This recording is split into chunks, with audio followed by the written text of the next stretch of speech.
Hi, this is Greg. Welcome to the channel. On this channel, we talk about business, markets, and investment.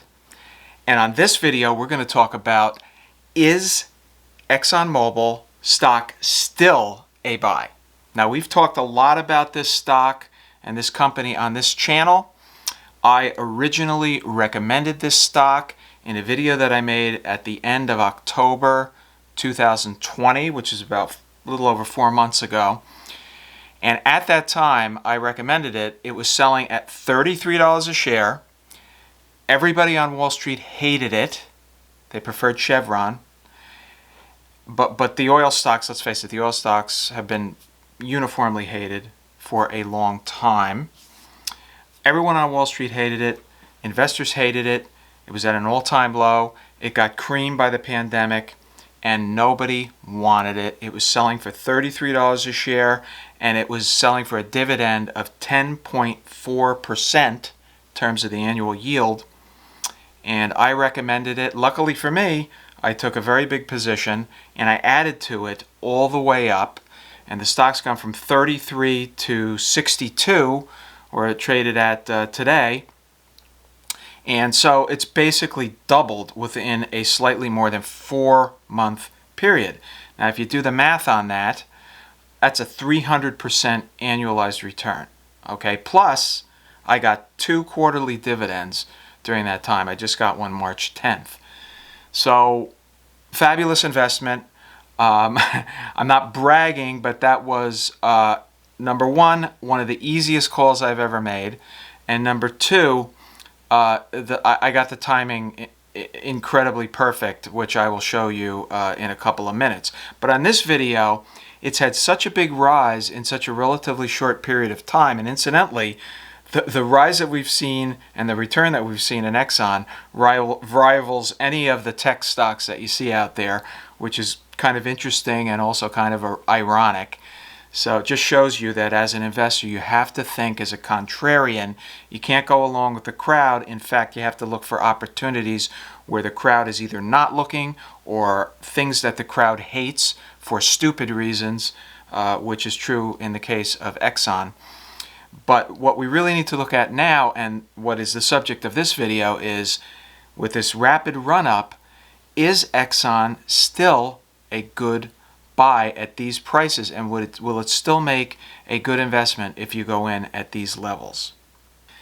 Now, let me just say briefly, one of the reasons, just to state the obvious, that this stock and the oil industry, the oil and gas industry, is so hated is because many people, including the politicians, especially the politicians, have kind of like brainwashed everybody into thinking that oil and gas companies are going to go away and are going to go the way of the buggy whip at the turn of the last century. But this is not true, and nothing could be farther from the truth. Oil and gas as a commodity will be a major part of our lives for the foreseeable future, and probably for the rest of my life and for the rest of most of the lives of the people watching this video. That's not to say that the business will not change over the next, say, 50 years, but oil and gas will be a major part of our lives for the foreseeable future. And with that, I saw the opportunity with the pandemic coming in and virtually destroying travel, ruining the airline industry. Travel and leisure went down the tubes, and all of this dramatically impacted oil and gas. And in addition to that, a major part of the industry, both in terms of the exploration side of the business and also the services side of the business, many companies went out of business, and it was devastating, which eliminated a lot of capacity in the business. And as I've stated on previous videos, the Biden administration came in and instantly began to attack in a very violent manner the oil and gas industry, closing down pipelines. And we've talked about this on other videos, and I'll draw your attention to them in the description below. But politically, this administration coming in has been very negative toward oil and gas. That's another negative. And also, my view is that with the vaccine coming in and with the country beginning to get back to normal, people flying again, people driving again, I'd view this as one of the best reopening plays that you could possibly make. And I was very early on it, patting myself on the back. I'm brilliant. I'm a genius. Remember, everybody's a genius in a bull market. But anyway, I was very early on this trend, and recently I see all the Wall Street analysts jumping on the bandwagon. Just remember, the Wall Street analysts they always catch on to everything in the rearview mirror. Once the smart money has already made their money, they jump on the bandwagon. So the question of, is this a good time to jump in, is a very good one, and I'm sure a lot of you are interested in this.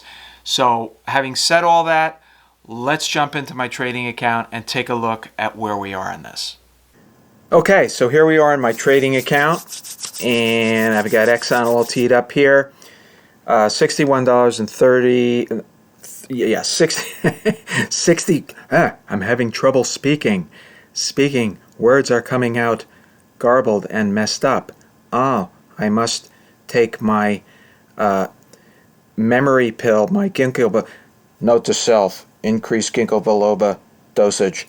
That's what Joe Biden does every time he makes a speech. Anyway, $61.31 is where it closed today.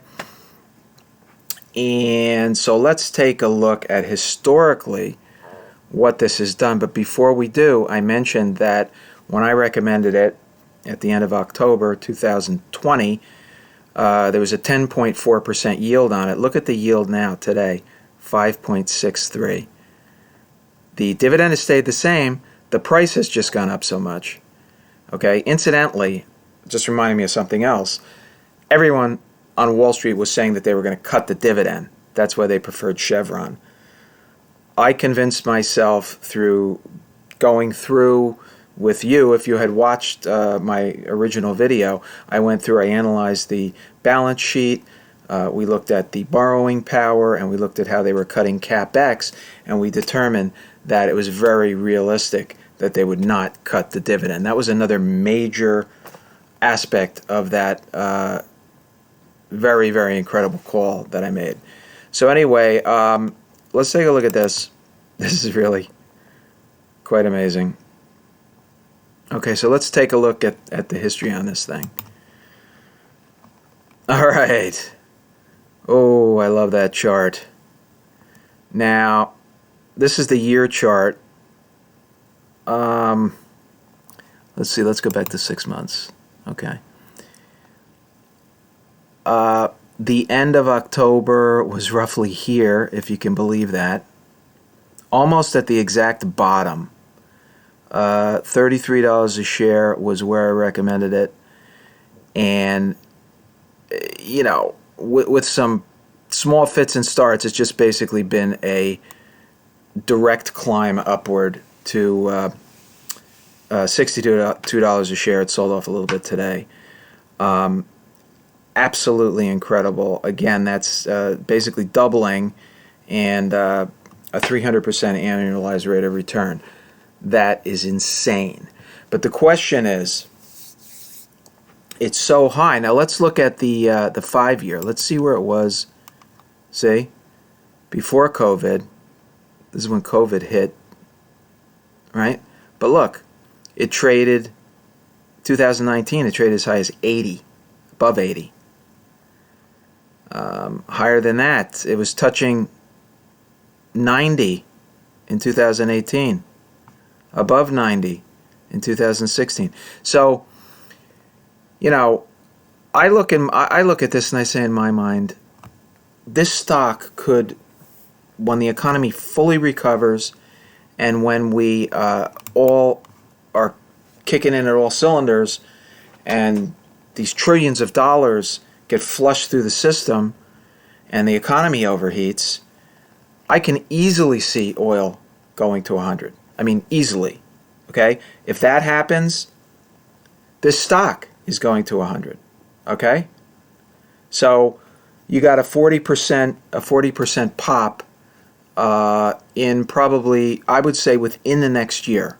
Okay, this is just my opinion. Now let's take a look at oil prices during that time period, and you'll see the close correlation. So this is 1 year, and you can see, let's try and find the end of October is roughly in here somewhere. So I would say 39 and change. I mean, it was roughly $40 a barrel when I recommended this stock, okay? WTI was $40 a barrel. Now it is 65 and change, okay? So dramatic rise, and you can see even in the last month, you know, it's been going up and down. It's oil's volatile. It's been going up and down. But if you look at these peaks, this is a strong chart because each peak is higher than the next. This one, believe me, this one's going up. So this is what we're looking at now.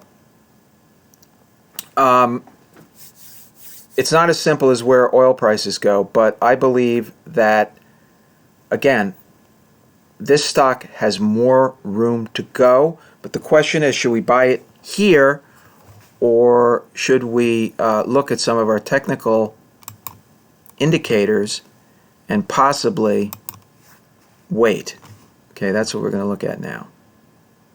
So we go here. And for those of you who have seen my past videos, you'll know that I do use technical indicators to decide where to go in on stocks.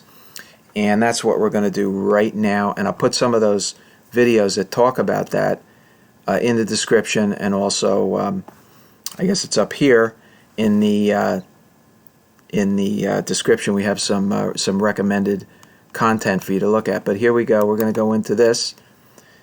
These are my technical indicators for those of you who have not seen these before. And just to quickly summarize, in case you're new, this up here is the Bollinger Bands. This is the 50-day moving average. This is one standard deviation above and one standard deviation below. This is an oscillator measurement, the slow stochastics, which will tell you whether the stock is overbought or oversold. And these three indicators down here are confirmatory indicators. This is the relative strength index, which tells you how strong the stock is relative to others. This is the momentum indicator, and down here is the money flow.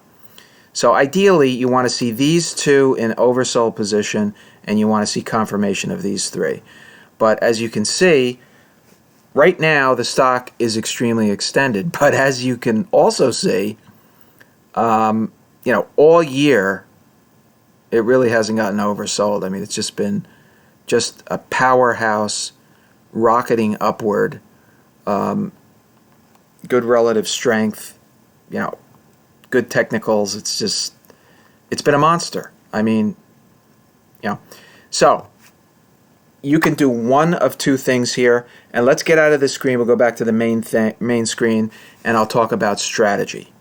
Okay, for those of you who have watched my previous videos, you will know that I often use these technical indicators to decide when to go into a stock, and in some cases when to sell a stock. Okay, that's more of a trading orientation, but it can also be, those types of indicators that I just went through with you can be very helpful in determining when to go into a stock, even if you're planning on a long-term hold. I personally, in my recommendation to you, I would not view this as a trading stock. I would look at it as a long-term core holding. It still pays a nice dividend, around 5.6%.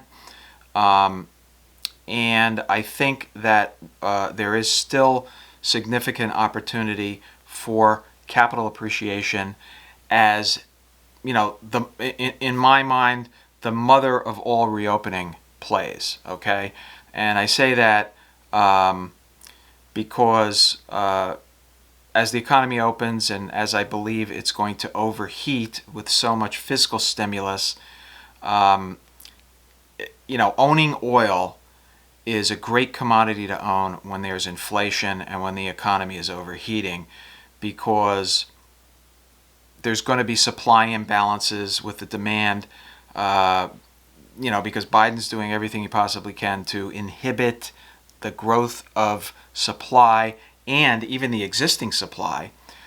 He's doing things that, in my estimation, are completely asinine and ridiculous, but that's probably the subject of another video.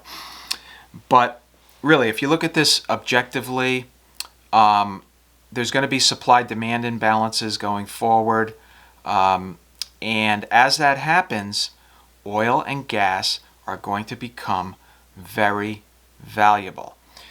And as they become very valuable, you're going to be sitting there owning Exxon, and you're going to have a ton of oil. They have one of the lowest marginal costs in some of their oil fields. They have some of the lowest marginal costs of any provider. The only one that rivals them really is Chevron. And it is, in many cases, a marginal cost business, because when the commodity crashes, as it did, the one with the lowest marginal cost is the one that can still remain profitable. Now, this recent crash was so devastating that both Chevron and Exxon went through a period where they didn't make money. But I think as we come out of this thing, you're going to see them literally minting money. So the question is, where do you go in on this thing? Now, I bought at 33. I bought most of my holding at 33. But as the stock went up, I bought into strength. Okay? And that is generally a good strategy when you really believe in the story and you have strong fundamental reasons for why you think the stock is going to go up. I think that basic strategy is still in place.